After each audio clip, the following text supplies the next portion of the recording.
চচ্চড়িটা আমার ঠাকুমা দারুণ বানাতো। আমাদের বাড়িতে এখনও গরমকালে প্রায় দিনই হয়ে থাকে, খুব টেস্টি। এর জন্যে লাগবে উচ্ছে, আলু, বেগুন আর কুমড়ো ছোট ছোট টুকরো করে কাটা, আর প্রায় প্রতিটা সবজি একই পরিমাণে নেবে। আর তারপর কড়াইতে সর্ষের তেল গরম করে প্রথমে বেগুনটাকে ভেজে তুলে রাখবে।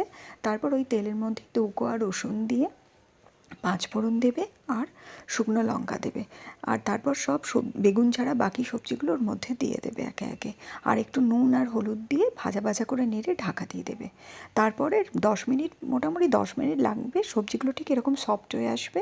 তখন ওর মধ্যে লঙ্কা গুঁড়ো আর একটু আদা বাটা আর 1 থেকে 1.5 চামচ হচ্ছে সর্ষে বাটা দিয়ে ভালো করে নাড়াচাড়া করবে। তারপরে ওই যে ভেজে রাখা বেগুনটা ওর মধ্যে দেবে আর অল্প একটু মিষ্টি দেবে, খুব বেশি মিষ্টি দেবে না, কুমড়ো আছে। দিয়ে তারপরে এই সমস্ত সবজিগুলো আরেকবার মিনিট 2 মতো নাড়াচাড়া করে নামিয়ে নিলেই তৈরি উচ্ছে বেগুন আলুর চচ্চড়ি।